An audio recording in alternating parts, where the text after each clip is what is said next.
who has given us an enormous platform and incredible support throughout our journey as we started planning for this launch day back in 2020 and all the way through and continuing to partner with us as we now move from planning to implementation. So the Black Equity Collective today is the launch of a 10-year vision. And that 10-year vision is really intended to be the first of many, many years. And so we are so excited to be able to build upon the work of the Black Equity Initiative to bring you the collective, to bring the collective into the work, into Southern California, focused on Los Angeles, Riverside, and San Bernardino counties. You can advance the slide.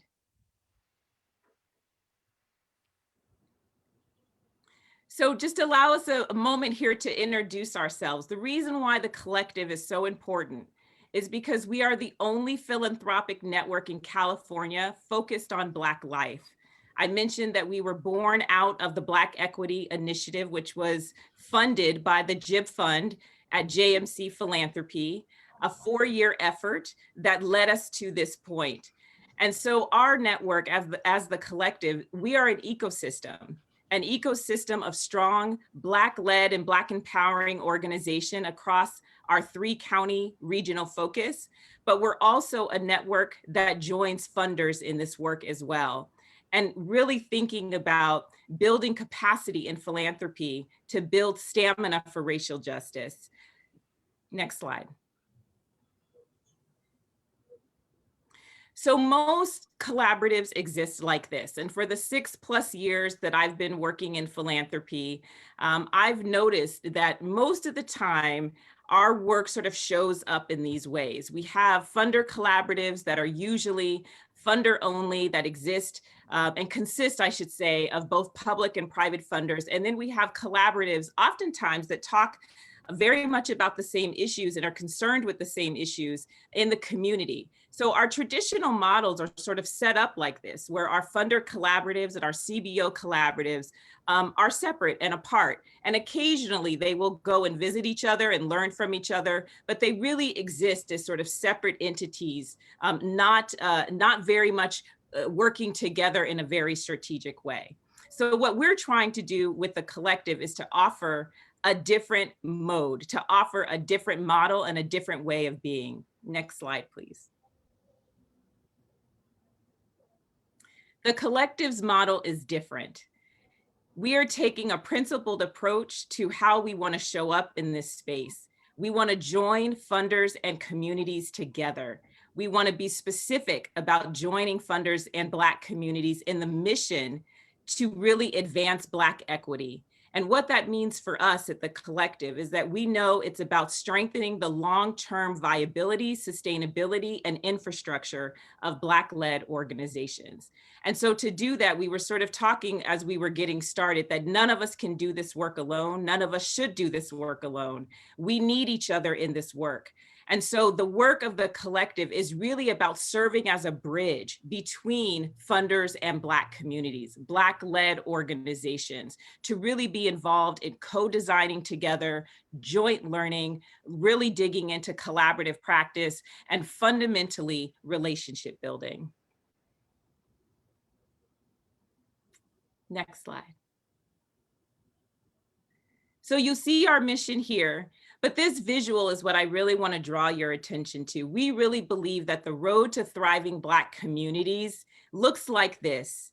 It looks like a gas tank where the funders serve as the fuel to really put into the vehicle, which is the strong, sustainable organization. That vehicle is what holds the passengers as we sort of get to where we're going on our journey.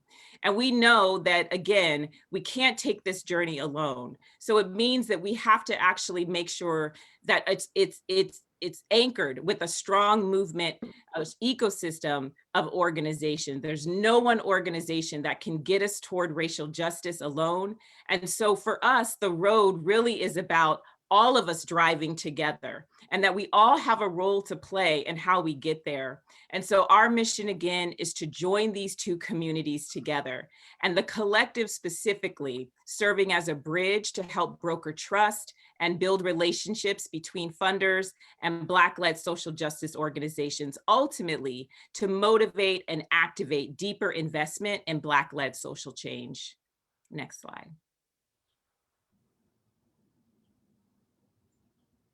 And again, why we do this is that we fundamentally believe that the road to thriving Black communities begins with viable Black-led and Black empowering organizations. Next slide.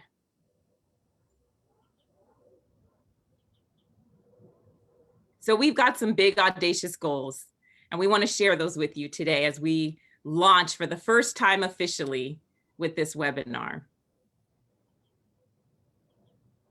We want to invest $60 million over 10 years to fortify Black-led and Black empowering organizations, to focus on institution and community building, to really zero in on organizational resiliency, to really make sure that we're focused on leadership development and building the pipeline of Black leaders who will continue to sustain and anchor those organizations over time, and that we are allowing the space and the flexibility, particularly in the social justice space, to innovate and to really pursue strategic partnerships, to experiment. I often say that we are creating something that has never existed. We are creating a world that is unfamiliar to us because it's never existed in America, where we have a society that's free of racial bias and free of racial injustice. And so we're creating this, and we want to, and it costs money to create a new vision. And it takes the work of bright, strategic, innovative thinkers who can imagine and think outside the box. And it takes resources to help fuel and fund their vision for change.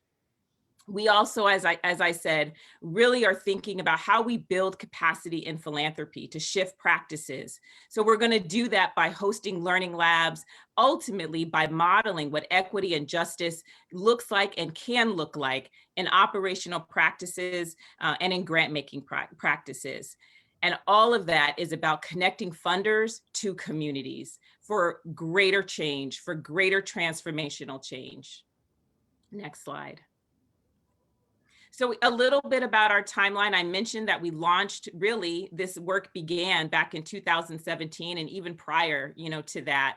I often will refer to the report that the council member developed in 2012 about Black leadership as really a guide that we looked to as we were sort of shaping out what the Black Equity Initiative could be. And so that initiative focused on 15 organizations. I mentioned that it had one funder who invested over $5 million over the course of 4 years. And the vision to begin expanding this work really began back in 2019. It began with those 15 organizations who were in a room one day at Community Coalition, spent 6 hours dreaming about the future and really casting a broad vision to say, what would it look like if in 10 years we actually put a stake in the ground around Black equity? What would we invest in? What would we do? How would philanthropy evolve and change? What would your work be centered on? And out of that 6-hour sort of strategic visioning session with these 15 leaders, the Black Equity Collective was born. So the work that we've been doing over the past year is really about helping to bring that vision to bear. We've engaged in a planning process for the better part of 2020. We launched a micro grant program, which I'll talk more about as we get into the panel. And also this report that we're releasing today for the first time. So we've had time to really think about this work. And I will say that none of this would be possible. There's simply no way we could have even dreamed about a Black Equity Collective if we had just started dreaming in 2020. So again, I really want to give a lot of respect and a lot of thanks to the JIB Fund for funding this work back in 2017 when few others were. and for giving the work the space that it needed to really breathe, and helping us to really set the foundations to build the kind of trust, to build the kind of beloved community between these 15 organizations that would allow us to sit in a room for 6 hours one day and really dream together. And then to have me have the honor and the incredible privilege of helping to shepherd that dream through the planning process and now through the launch of the collective today. So I want to thank our design committee, which was intentionally set up to be a combination of Black leaders in philanthropy and Black leaders in community. So these 17 incredible thinkers stayed with us through virtual meetings over many months of helping us to put together the strategic framework for the collective. And it's that strategic framework that we are launching with today. And finally, before I turn it over to Dr. Hancock Alfaro to moderate this conversation today about the report, The Road to Thriving Black Communities, there are so many people to thank who helped us really get through the planning process, and their names are here. Of course, we have a set of funding partners who funded our planning process and believed that we were onto something. We have our folks who helped us with the microgrant program, the staff of my consulting firm who helped guide and shape so many of the sessions, the data team story who put together this report, our design committee co-chairs, and obviously our graphic design partners who have helped bring you these beautiful presentations and the website that launched today as well. So again, I want you to see today as the beginning, because we are on to something, y'all. And I'm so excited that we get to bring this to LA. I really believe that the Black Equity Collective is a model that others can learn from across California and even across the United States. You know, we often say that Los Angeles is the creative capital of the world, and indeed it is. And one of the things that we create best is change. We create transformation here in LA. And I'm just so thrilled to be part of the transformation that's underway around social justice and really moving a progressive agenda and doing it, leading from behind by letting and making sure that we are following the lead in the direction of community, because that's really our work as funders, is to fund and fuel the dreams that are coming up from the community, because they know what's best for their lives, and we can trust that they have the capacity to be self-determined. So with that, I want to turn it over to our moderator for today and thank her for being with me in the trenches. You know, we often say that, you know, this is my day one, which means you've been with me from the beginning. And Dr. Hancock Alfaro is definitely my day one. She has been the research partner along with me as co-facilitator for the Black Equity Initiative, I should say, since it launched in 2017. She is the Dean's Professor for the Departments of Political Science and International Relations, Gender and Sexuality Studies at University of Southern California. She is the Chair of Political Science and International Relations and the Director of USC's Center for Feminist Research and Dornsife Center for Leadership by Women of Color. It is my extreme pleasure to introduce my friend, my colleague, my day one, Dr. Anjumari Hancock Alfaro.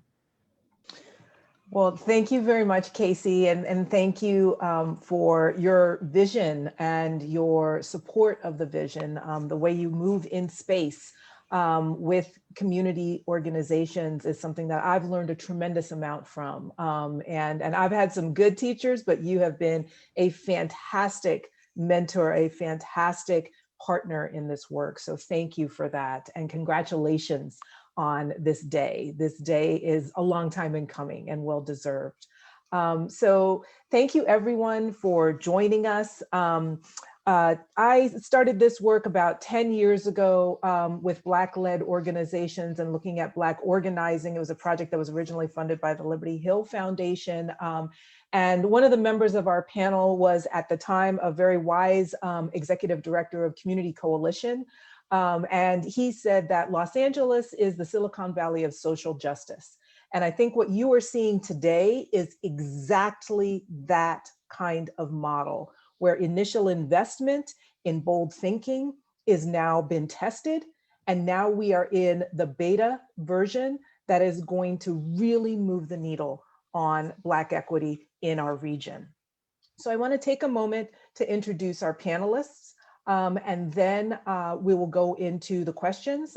And then we will have a Q&A at the end. So please feel free to put your questions in the chat.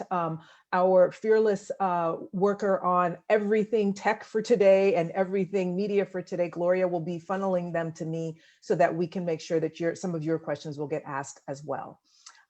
So in terms of the panel, you have already met, and we'll hear more from the brilliant Casey Patterson. I also want to introduce my personal partner in this work, in this report, who has quickly become a very good friend, as well as what my dear friend Manuel Pastor calls a compañero, the guy that you want to call whenever these kinds of questions come up, because he's committed to get the work done.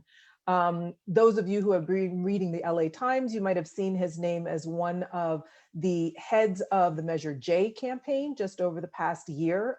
So the work that he has done in community that started at, and I'm from USC, that other school in Westwood, has now blossomed into Isaac Bryan being the director of the UCLA Black Policy Project.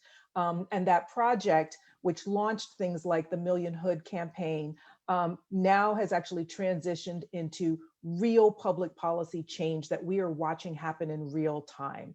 And so Isaac, it is wonderful to have you here, and thank you for joining us. And thanks for being my partner in this. And our teams really worked well together.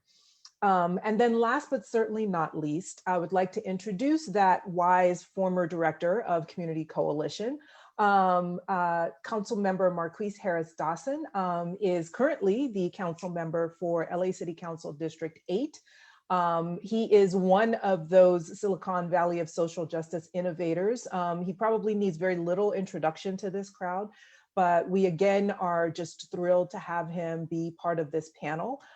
Because he really reflects the ways in which, again, Black-led, Black empowering organizations can actually have an impact, not just in their particular sector, right? But can actually grow and develop leaders in a way that can have an impact and benefit our entire city and eventually our entire region. Sorry, I'm already getting you ahead of myself, so let me stop right there.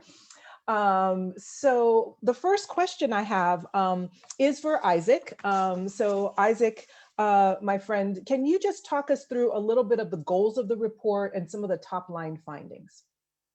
Absolutely. First of all, thank you for having me, Ange Marie. And that was probably the most flattering introduction I've ever had in my life. So thank you. And let's all give Casey her flowers. This is an incredible day for the Black Equity Collective. Long in the making, you deserve it. And I'm grateful to be here. When we started looking at this report, we started the report talking about pre-COVID and thinking about post-COVID and what this pandemic has done in our communities in particular. We know who was most impacted. We know who's being most impacted, not just by the lethal public health outcomes of the COVID-19 pandemic, but also the economic outcomes. And that's really what this report wanted to try to do, not just look at the way folks are impacted, but more directly the recovery measures, right? We know that the PPP loans, payroll protection loans, were issued by the federal government as a means of mitigating some of the harm that's been done in our communities during this COVID-19 pandemic. And those loans were supposed to be eligible for small businesses, slightly larger businesses, and nonprofits. And so we wanted to look directly at the Small Business Association's data on those loans to make sure that they are going to their intended recipients, small businesses, Black and Brown owned businesses, but in this case, particularly Black businesses. Are Black businesses and nonprofits benefiting from a stimulus package that was designed to help them get through this pandemic? So we pulled the data, we looked through it, and some of the things that we noticed right off the bat is that the short answer is no. And the longer answer is we're not even collecting the data necessary to fully evaluate that question. And it's a mishap by the federal government, and it's a mistake for anybody looking to look at recovery packages for our communities. We have to know how resources are getting to Black communities. We have to monitor that. And what we found in this report is that there were nearly 150,000 loans of $150,000, less than $150,000 in LA County, and less than 500 of those went to small Black businesses. 8 of them went to Black serving nonprofits. In Riverside County, the number that went to Black serving nonprofits was 0. We're the largest state in the country, the 5th largest economy in the world. We've been rocked, and the federal government's PPP stimulus package did not hit Black communities the way that it needed to. But thankfully, BEC and others were in there to step up. But that's really what the aims of the report were to do, to start the conversation about what our communities need, how we get on a path towards thriving Black communities, and the conversations that we need to have now and going forward.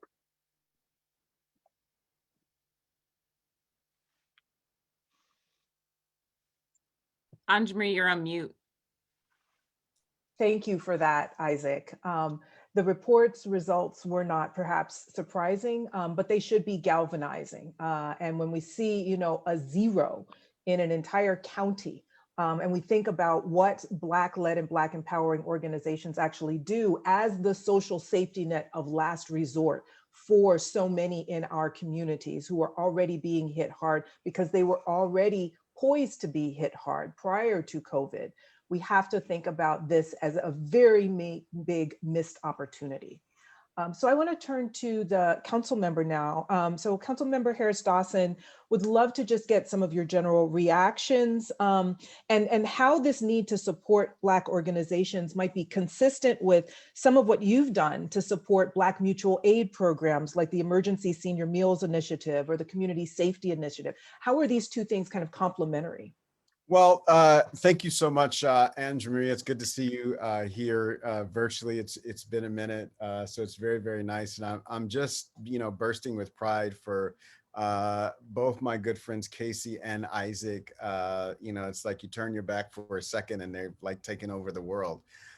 So it's very, very exciting to see what you all are both doing and what you both will do in a more and more public and impactful way. You know, I think my assessment based on, you know, 20 years of community coalition, growing up in the Black community, is that in this time period, the biggest challenge we face is that our networks have been shattered.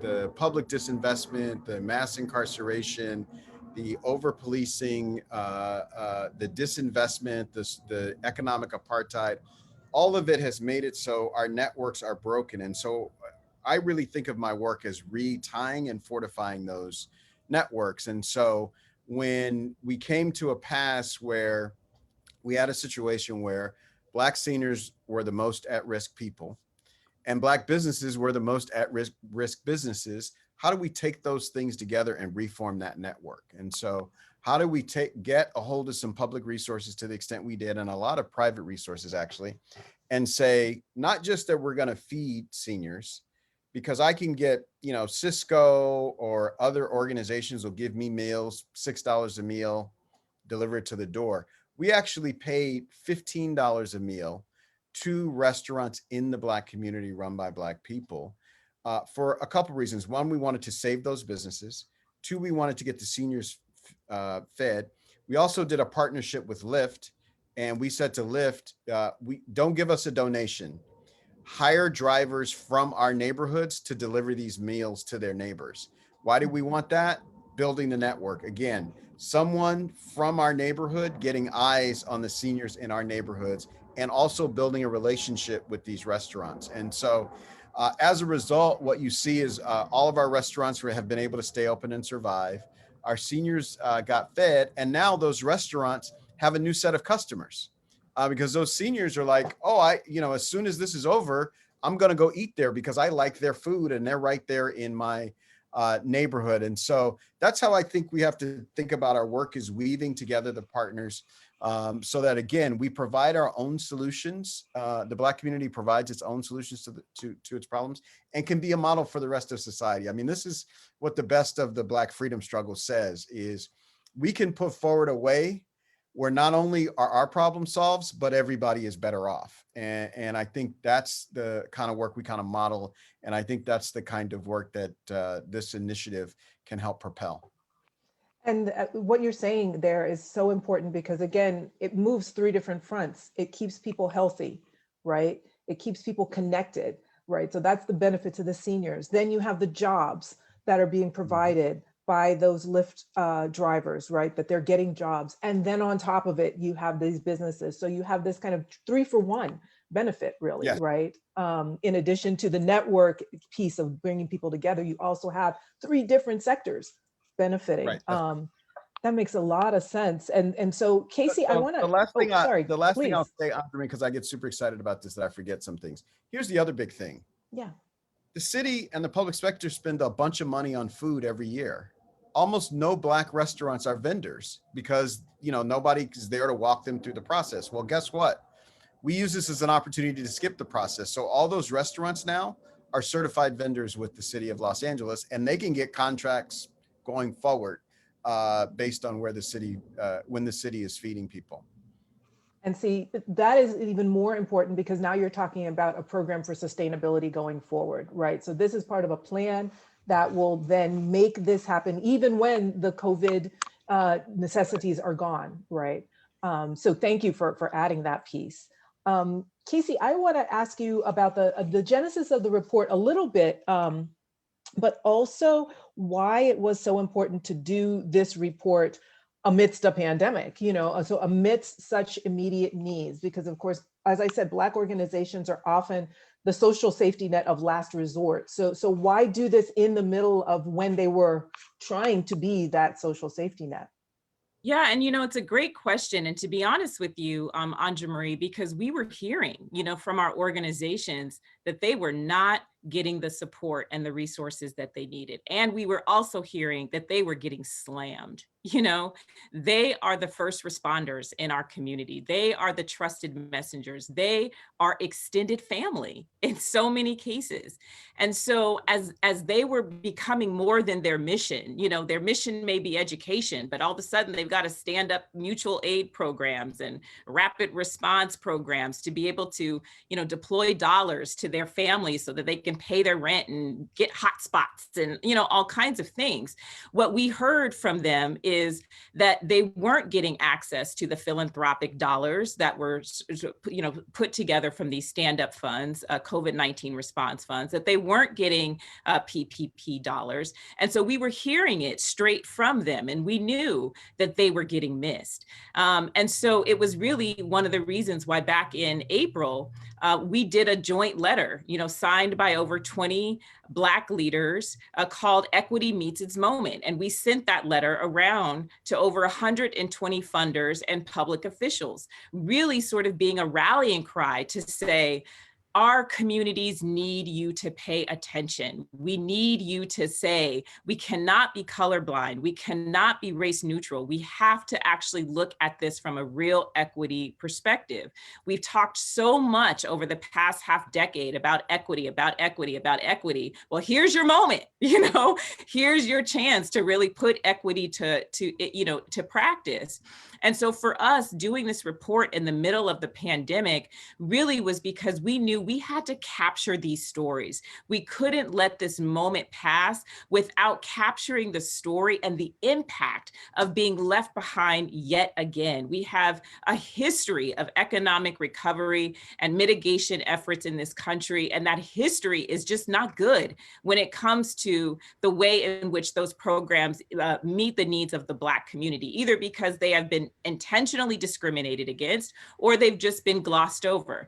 And so we really felt like, because the collective had this voice already through this Equity Meets Its Moment letter, and we were hearing so much from our organizations on the ground, and we were in this planning process, and we thought, you know what, since we're all meeting virtually anyway, you know, let's take this opportunity to sort of split our minds a little bit. So we broke the committee up into an operations committee sub work group and a data sub work group. And it was the data sub work group that really ran with this report, because again, we knew that we needed to tell the story about what was happening, and not just from a woe is me perspective, but as a way, as Isaac said, for us to really sort of cast a vision to say, we can't let this happen again. There are solutions, and we really need to be purposeful about enacting those solutions from a real racial justice and equity perspective.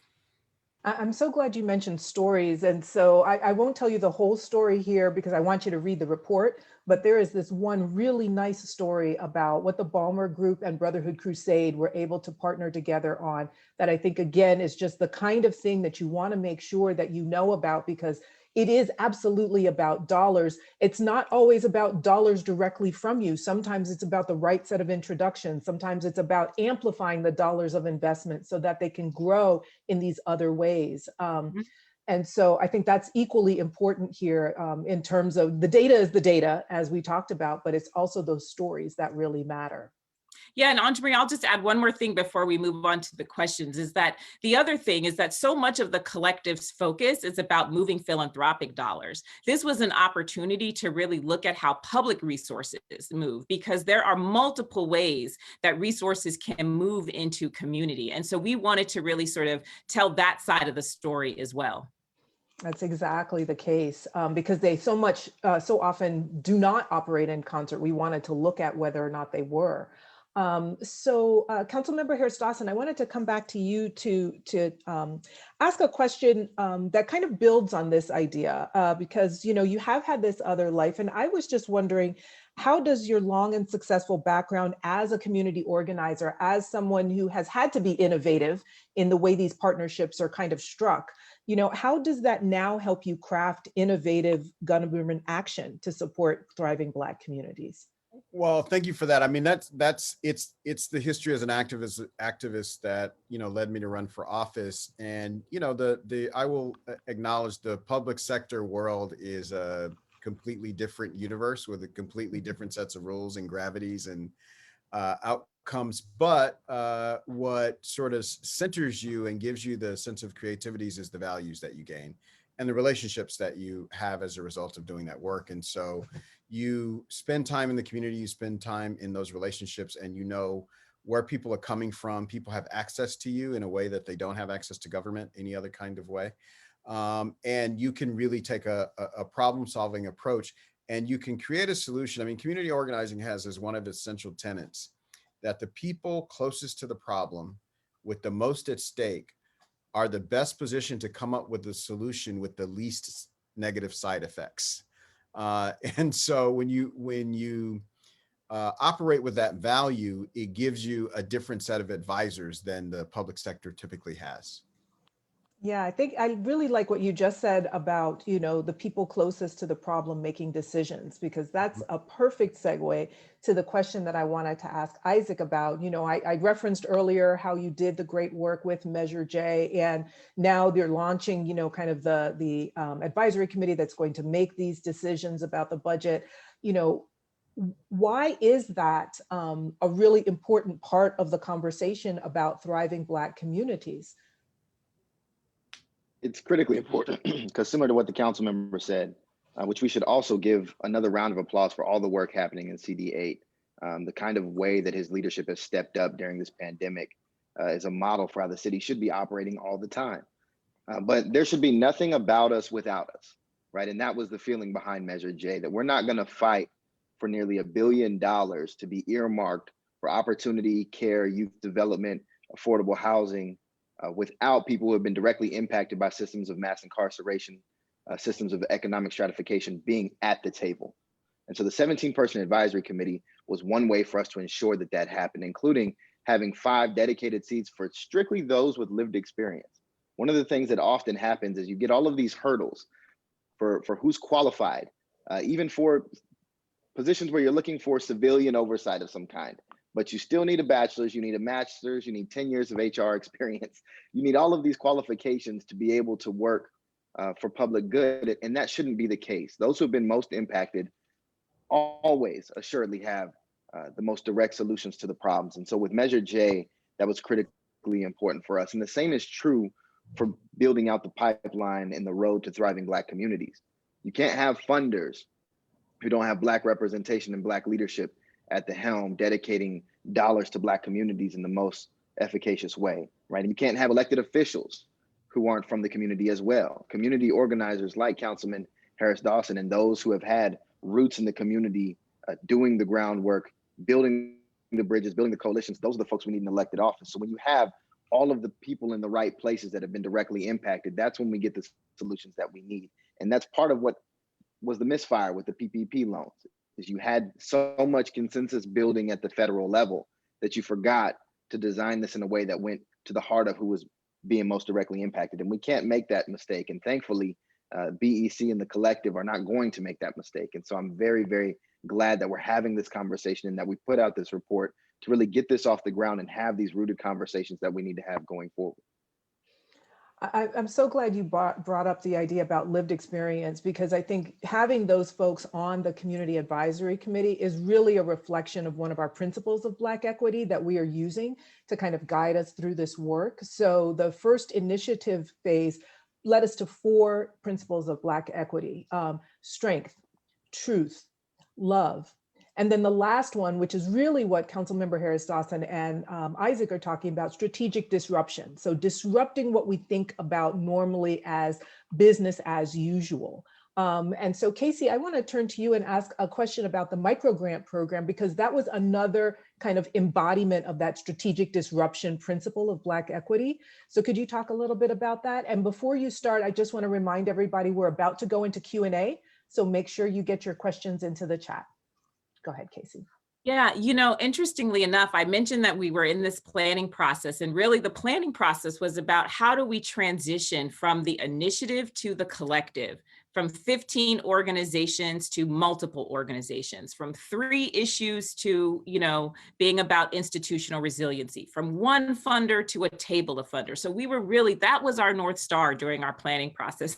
We had no intention of putting together a grant program, none, but opportunity being what it is, what ended up happening, quite frankly, is as COVID, started to stretch out, and just the pain, the economic pain of COVID started to stretch out.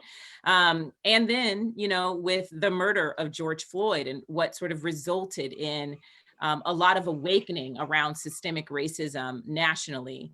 We had funders who came to us and said, listen, we know that we need to get money to Black communities, but we don't have the relationships.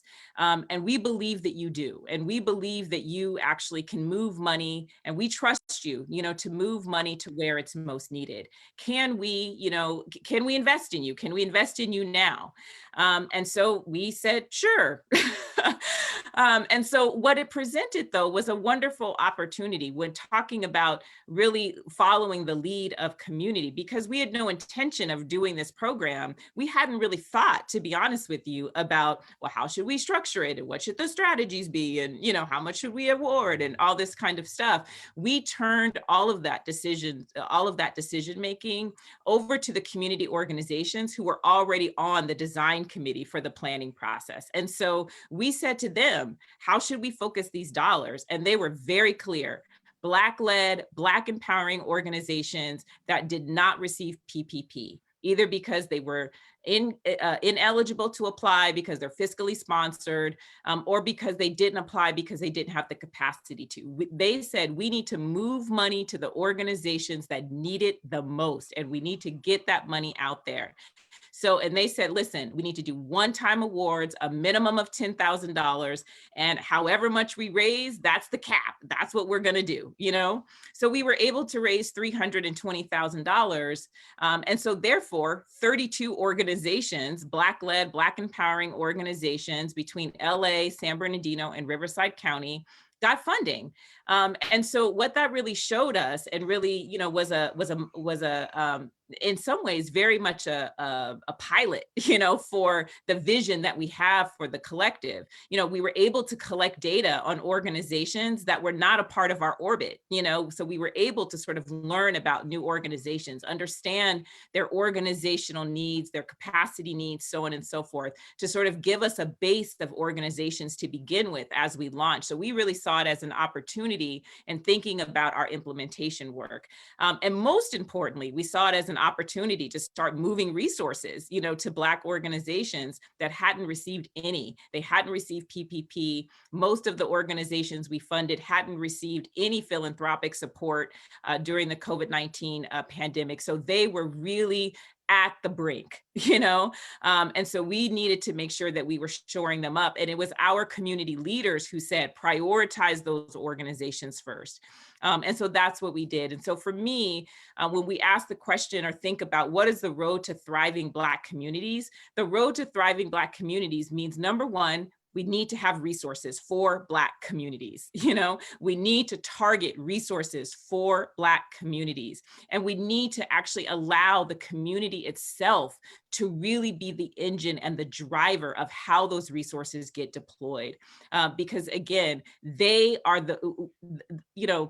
I always say this, that Black folks are the best equipped to advocate for Black folks, So it's like, they know where the dollars need to go and where the dollars need to flow. And in that case, to me, what was so inspiring is that they were not only looking out for their own organizations and saying, well, we need to make sure that we get, the money. They were saying, no, we need to make sure that organizations that may not make it, they need to get the money. And so having that level of commitment and sort of building and helping to facilitate and coordinate really this sort of beloved community, that to me is all of the ingredients that are part of the road to thriving Black communities, and what we intend to scale and really sort of bring to bear in a much more robust way in the next 10 years that we're going to be undertaking this work through the collective.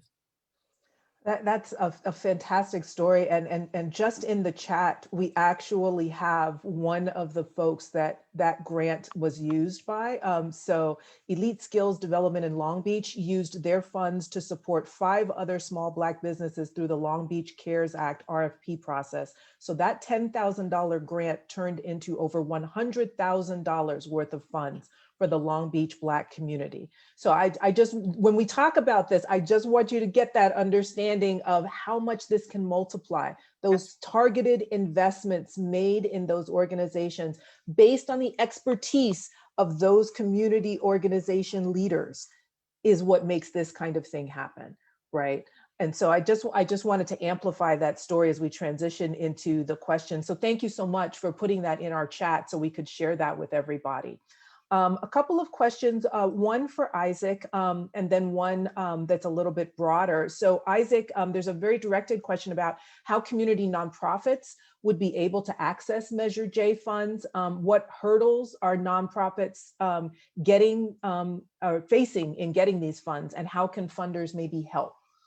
So do you have any ideas about that? Yeah, I do. Some of those questions are being worked out right now by the appointed committee, by the advisory committee, but there are meetings on a regular basis and working groups bringing more and more people to the table. Anesis Hernandez in particular, and some of my colleagues from the coalition who are sitting on that advisory committee want the table to be as inclusive as possible. One of the hurdles that I think we're going to come up against is something the councilman referenced in the city, and that is becoming a vendor with the county, right? To get county dollars is a hurdle for nonprofits. And there's actually a role that philanthropy can play in that. The Liberty Hill Foundation, for example, has done a public-private partnership when it came to moving probation dollars out of the county and into community-based organizations at an expedited rate because the county processing is way, way too slow.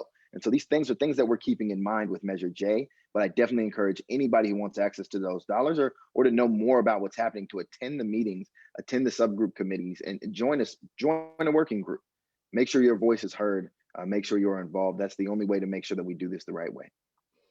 So really glad to hear that. And I believe one of my partners in the ad hoc committee in Black people experiencing homelessness, Veronica Lewis, is also active in that. Correct. So she's going to be, as one of the co-chairs or the co-chair of the advisory committee, really helpful.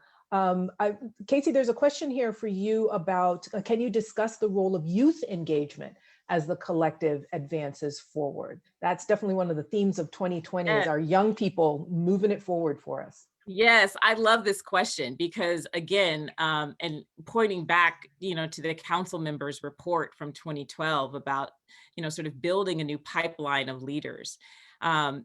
We have thought really hard in the collective about the pipeline of leadership development. We spent a lot of time talking about it in the Black Equity Initiative space, with the organizations. And I will say, leadership development was always the highest self-reported need of the organizations by a long shot. you know? And so one of the things that we did, and recognizing that we really do need to start building in leadership development pipelines and helping to expose our young people, particularly to philanthropy, oftentimes because, I sort of work on both sides. I work in philanthropy and I work in community. I see that there's a lot of mystique, there's a lot of like coming behind the veil, sometimes. And so one of the things we did with the Micro Grant Review Committee, again, a committee comprised entirely of community-based organizations, we sought out young people, and we wanted to make sure that we had young people on the review committee for those grants so that they could be weighing in and actually getting exposed to the process and so on and so forth. So we certainly intend, in fact, we have built into the budget a youth leadership development track, within, as part of organizational resiliency. Again, all of our work in the collective, our organizing theme in the collective is organizational resiliency. And so part of that means that we need to focus on the pipeline of leaders. We need to build the bench, and we're building the bench with young people. And so, youth leadership development is one of the tracks that we plan to build out within the collective. So I'm so glad that we are actually a cross-generational effort, right? Because so often those generations can talk past each other simply because they're not in the same space all the time. So I have a general question I want to ask the entire panel. So anybody who thinks they would like to contribute can ask. Can you speak more about opportunities for public county agencies to improve resources towards Black communities? There's been a lot of talk about the role of foundations and the philanthropic sector, of course, because we're here at SGG. But it would be great to hear about county agencies steering uses of public dollars.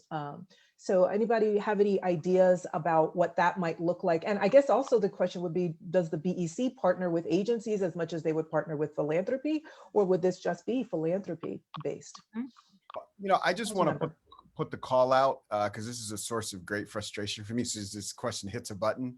The government, no part of the government, not the county, not the city, the state, the school district, the transportation, the university, none of it can do what this effort is doing, and that is single Black people out and say, we're going to help you because you're Black and you're invested in the Black community. I cannot do that. 209 prevents you from being able to do that. 209 prevents you from doing anything that even looks like you might be doing that. So even I described the restaurant program, that had to be defined geographically. Because if I said Black restaurants, it would have gotten kicked out. And so I just want folks to remember that repeal of 209 was on the ballot this past election, and not enough of us were focused on it because there were so many other things to do. But it's still there, and it really prevents us from doing something that I want to say this because he said it better than anybody that I've ever known to say it, but it's an important thing to say. Dave Chappelle says, you want to deal with racism, the way you deal with racism, a white person asks him how you deal with racism. He says, find a Black person and give them something or do something for them that they didn't deserve. Because that's what being Black means. It means a lot of bad things happen to you that you didn't deserve, you didn't earn. And the same is true for institutions. The private sector can do that. This initiative can do that. Foundations can do that. The government is right now, in California at least, legally barred from doing it. Although there are some workarounds, like what the council member did with the geographic way. I'm the king of workarounds, but right. Also a community organizer skill. Yeah. Here's the thing about the workarounds. They always slightly miss the point. Exactly. That's the trick with them. Absolutely. Yeah. So again, not to pour water, and we should be aggressive about the workarounds and all of that, but I would feel like we could do so much more work if I could go into City Hall and say, Black businesses are suffering, we need to help them now. And it doesn't matter if they're in the Valley or in San Pedro or in South LA. Right now, what I can do is say, help businesses in South LA. And I can help a lot of Black businesses, but also some of those resources go elsewhere. Yeah, and I'll just say, speaking of workarounds, one of the best workarounds is data, because you can target money based off of disproportionality, And so one of the efforts that I've been working on for the past 2 years through another project through the LA Partnership for Early Childhood Investment is a partnership that we have with the LA County Department of Public Health, which is the African American Infant and Maternal Mortality Prevention Initiative, AIM for short. And so essentially that is about really looking at disproportionate outcomes. And when a Black mother is 3 times as likely to die, and a Black baby is twice as likely to die before their first baby or before their first birthday, we could actually look at data and use that as the impetus to direct dollars. Now, Isaac mentioned that there are workarounds for partnering with private philanthropy and private organizations to sort of serve as an intermediary that can move resources to community. I really encourage more public departments to look at some of those workarounds because you can do it. And I think that what we're positing and putting forward is inviting you into some of that creative disruption, like inviting you to join us in thinking about how do we creatively disrupt the status quo. You know, one of the recommendations from the report is really about tracking the data. You know, I personally just applied for a PPP loan and it was optional for me, you know, to put in my race and ethnicity. And we shouldn't make those kinds of things optional because we don't then track where the dollars are really going. And so, you know, one thing that I say to funders, you can also track where your dollars are going. You can put in mechanisms internally to track where your grant dollars are going. And so what we're putting forward is a way to sort of think creatively, to be strategic in your disruption, you know, to the status quo, and to join us at the collective, you know, to work with creative disruptors like the council member, to really sort of put forward a different way. So I want to just mention one thing when Casey was talking about partnering, we are going to have dropped in the chat. We will have all of the social media handles, ways to connect with BEC so that you can continue to partner with BEC. There was also a question about just kind of BEC in terms of its sustainability model. Casey, so I don't know if you want to talk a little bit about that. It says here, beyond philanthropic investments, how does BEC plan or intend to sustain and anchor the organization? So if you want to just answer that real quick. Great question. So, you know, I'll let you in on a little secret, you know, that I've been sort of, you know, wrestling around with over the past several months. And that is, you know, there is no endowed foundation in all of California that's focused on Black folks. You know, there is no community foundation that's focused on Black people. We have, you know, community foundations that are focused on other populations, and rightfully so. So for me, I really see my real hope and dream is that we actually see this work, this 10-year work, the same way that the Black Equity Initiative sort of laid the foundation for what is now being scaled into the Black Equity Collective. My real long-term vision is that we can lay the foundation to scale the Black Equity Collective into an endowed foundation. And so that's going to take work, that's going to take resources. And, you know, as our friend Vu Lee always says, if you want the work sustained, you have to sustain it. You know, we certainly are looking at not just philanthropic dollars, but thinking about how we integrate social enterprise, how we think about some of the passive income, you know, that can be part of how we continue to sustain the work. But this work requires investment, and we simply won't be able to do everything we need to do without investment. I'm really proud that and quite excited, you know, that since September, you know, we've raised $3.5 million toward our first $6 million goal. So at launch, we are more than halfway there. So I'm confident that we'll get there, but we need you, you know, to help us get there and to help us finish the first 6 million and then get to the next 6 million and the next 6 million after that. And then, you know, we're open, you know, to those creative ideas about how we continue to sustain the work and build in the mechanisms of sustainability over time. Thank you for that. So you can follow us all on Twitter. All of that's been posted here. I guess the last question I have for all of you really has to do with the tension between, well, I guess not even the tension anymore. Thank God, it's 2021. Now that we have a federal government that looks very different than it did just a short week ago, how can we think about the change there and some of the investments, right? So I do think about the housing case of, now reimbursements are going to be at 100% rather than 75% with regard to Project Roomkey and other efforts. So how can we partner with some of those federal or state level investments to really make sure that Black communities are thriving? And when we think about organizational thriving in particular. So we have an ED, a former ED here. We have someone who's an expert in Black-led organizations. I'm going to let each of you just kind of give us your last best thoughts on that partnership with higher level, beyond the local agencies.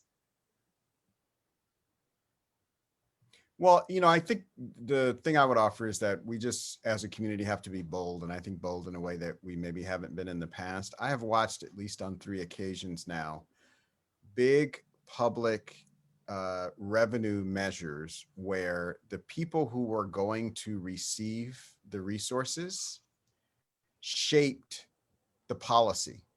Mhm. So, and I think we always go, well, that's, you can't play both sides of the, yes, you can.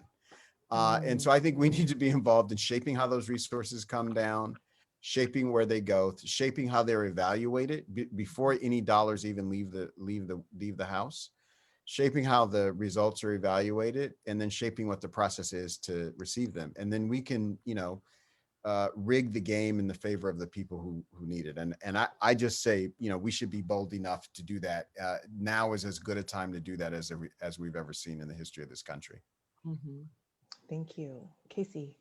Yeah, and I was actually going to let Isaac have the last word on this, because we know that the way public resources flow, by and large, they don't flow from the federal government directly to organizations. They flow from the federal government to state government to county government, so there's a flow down, that happens. And so, I want to leave the last word to Isaac on this, who thinks about this, daily, in terms of his work at the Black Policy Project, and continues to think about how we sort of bust the seams, of this work and sort of getting money out of the coffers of our tax dollars and our public resources and into the hands of community. Isaac. I think the thing to just remember always is that there are some civic institutions at all levels that were designed to be harmful for Black people. They were designed that way, they are that way, they exist that way, and by and large, they get a disproportionate share of our tax dollar resources.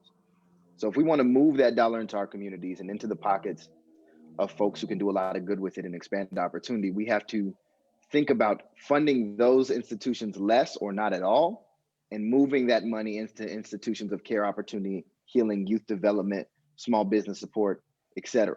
There are good institutions that we know are propping up our communities, and there are community-based organizations that are always the backbones of our communities. And we've got to find a way to move those resources to those places and think critically about the systems of harm that we're overinvesting in. Thank you. There is no other panel where you're going to get this level of cross-sectoral expertise. So on behalf of the Black Equity Collective and SCG, I want to thank you very much for participating in our conversation today. Again, please check out the chat for all of the socials so that you can connect with the Black Equity Collective. And we wish you a great day. Thank you, everybody.